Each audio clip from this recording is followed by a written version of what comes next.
I asked Creality all of your hard-hitting questions about their forthcoming flagship printer, the K3, equipped with the KliTek nozzle changing system, including the most important of all, what the is a KliTek? Drop your predictions in the comments down below. The answer might surprise you.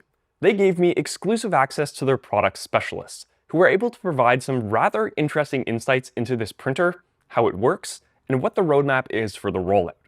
So I'm going to share everything I learned with you here today. And if you're wondering how I ended up with this responsibility, well, that makes two of us. In case this is the first you're seeing this, let me give you an overview of what's already publicly known, and then I'll layer on the additional insights I was able to glean from talking with their team. This page popped up on Creality's website a few days ago, teasing a next-generation nozzle changing system, which looks remarkably similar to Index, the nozzle changing system from Bondtech, which was one of the things you wanted to know about. At face value, it does look like Index, but upon closer inspection, you'll notice a few differences. For starters, Index tools are completely passive, with no electronics. They heat after pickup using induction. That's what the IN stands for in Index. With the KliTek system, each tool has a dedicated USB-C cable supplying it with power, making it more similar to the Snapmaker U1 in that way, but with reduced complexity, because instead of 4 extruders, there's only 1. There's also no heatsink fans on the tools, so they need to be cooled when idle to avoid clogging. They idle at 140 degrees and use just-in-time heating to get them up to temperature right before the swap. The pickup process is similar to other tool changing systems, where the tool carrier goes straight back and then makes a small motion to the side to engage a pin and lock it into place. The DX in Index stands for Dynamic Extruder. The rotation of the motor causes the gears that push the filament to either come together or move apart, gripping or releasing it. The KliTek system appears to work a little bit differently. I didn't get an exact explanation of the mechanics, but I did get access to this footage, so I'm going to show it to you now and provide my commentary. On the top of the tool head, there appears to be a traditional spring-loaded idler arm. When changed by hand, the operator depresses it before removing the nozzle assembly. When done automatically on the machine, it appears as though there may be some sort of cam that rotates to depress the spring. And that seems like it's triggered by the tool pressing this white piece next to the docking location. The reason I don't think it's purely mechanical is because there's a delay between when the tool presses on that piece and when the idler arm actually moves. So I'm thinking that the button press sends a signal to the cam to rotate and depress the spring, relieving the tension on the filament. Quick update here. It's not a cam after all, it's a gear. It meshes with teeth on the idler arm, so when it rotates, the idler arm moves too. The entire operation takes 5 seconds, and 15 seconds total for the filament change from stopping flow on one material to starting the next, which, if we're comparing, is slightly slower than Index, which takes 4 to 5 seconds for heating and 12 seconds total from extrusion stop to start, which is all the more impressive considering it's a cold start. But the tool change time on the K3 will be very much on par with the Snapmaker U1 and other similar machines. Another interesting detail is how they're calculating the offsets between tools, which is of critical importance to the quality of the final print. Snapmaker calibrates these by probing a point on the bed, and Prusa uses a pin on top of the bed. Creality went with a different approach. They'll be using an eddy current sensor, similar to those used for bed scanning, which you may have seen on some other printers. The tool carrier will move each nozzle sequentially over the sensor and make small XY adjustments. The point where the signal is strongest corresponds to the center of the nozzle. From there, the coordinate offsets are written to the firmware and used to compensate position during printing. You also wanted to know about the build volume and capabilities. Size-wise, we're looking at 260 by 260 by 260, identical to the K2 that preceded it. And like the K2, the K3 unfortunately will not be equipped with a chamber heater. But I am told that this is part of the plan. They're coming out with the entry-level model first. The K3 will be launching in Q3 of this year, and that will be followed by a larger version later this year, tentatively slated for Q4, which will have more tools. This part is speculative, but I think we're likely to see a K3 Pro with 6 tools and a K3 Plus with perhaps 8. And if they follow the pattern of the K2 series, we're likely to see chamber heaters on those higher-end models. A couple of you wanted to know if they'd be offering a retrofit for their older printers or if they'll be selling KliTek as a kit. And unfortunately, I was informed that the answer is no. That said, I don't see any reason why you couldn't buy some spare KliTek nozzle assemblies when they become available and use them in your custom builds. They are just USB-C powered after all. In addition to teasing the hardware, Creality has also put forth some pretty compelling use cases for this new technology. Multi-material TPU prints with variable shore hardnesses, down to a very soft 80A. mixed nozzle diameter printing, 0.4 for the perimeters and 0.8 for the infill, for instance, and full color printing, implementing the full spectrum technique. Many of you wanted to know how these things are going to work and at what stage of development they are. I'm told that the slicer support for these features is in progress, with a closed beta of the new version of Creality Print expected by the end of the month. All features should be fully implemented by the time the printer ships.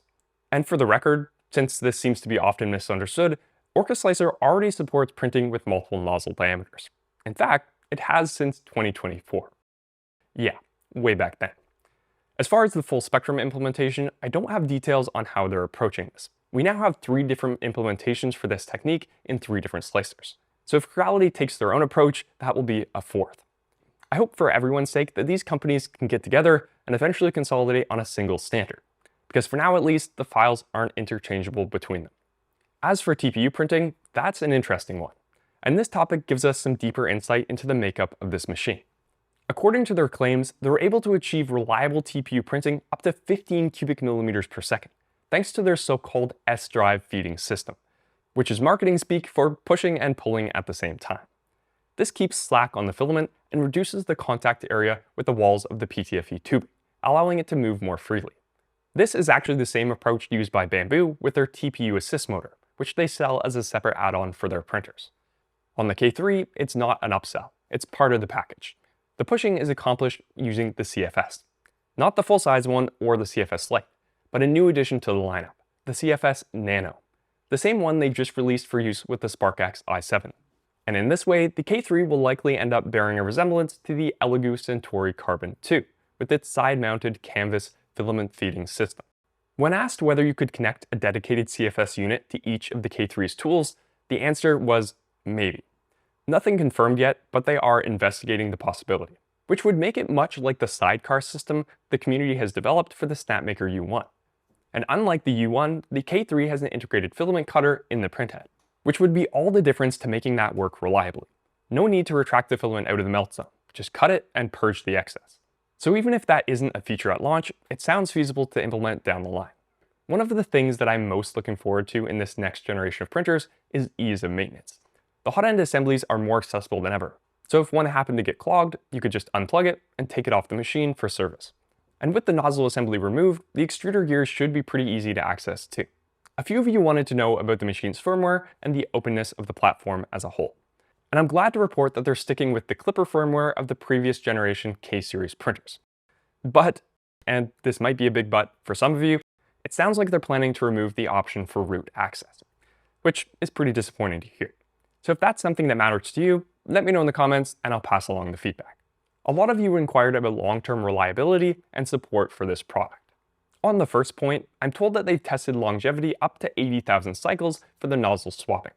And on long-term support, well, all I can say is that the focus group of creators that were on this call communicated to Creality directly what the community's sentiment is, which is that their product offerings often feel confusing and disjointed, particularly in the Ender lineup, where it's hard to keep track of what's what, and the disappointment that customers feel when they seemingly abandon their products after a relatively short time.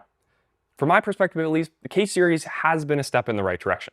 The product naming convention makes a lot more sense. There's no Mega or Neo or etc. 1, 2, 3, regular, Pro, Plus. And they did provide a retrofit to backport the CFS compatibility from the K2 to the K1. So that's something. But will they continue to support these printers into the future? Well, that remains to be seen. We can only hope that our feedback didn't fall on deaf ears and actually makes its way back to upper management. Because given that this was the top upvoted comment on my community post, it's clear that you're all thinking the same thing. The sentiment I see online is that this is the first time in a long time you've genuinely been excited about a new Creality printer. Rather than meeting their competition where they're at, they have a chance to leapfrog them with this new release, particularly if they go the extra mile of enabling support for multiple CFS units. I'd really like to see that. So I hope for their sake, and ours, they make the most of this opportunity. I'll have a review unit in my hands in the next month or so I guess I'll soon be able to answer that question for myself. One question I can answer right now is the one we posed off the top. What the is a KliTek? You ready for this? It's the sound the tool makes when it's picked up and parked. KliTek, KliTek. Bamboo has the Vortek, Creality has the KliTek. But I'd love to know what you think. Is this a printer you're interested in? And is there anything else you'd like to know? Let me know in the comments down below. And hey, if you enjoyed this video, please consider subscribing, because 90% of you watching this aren't. We're really trying to get to 50K, and we can't do it without your help. Thanks for watching. My name's Taylor, this is YGK3D, and until next time, happy 3D printing.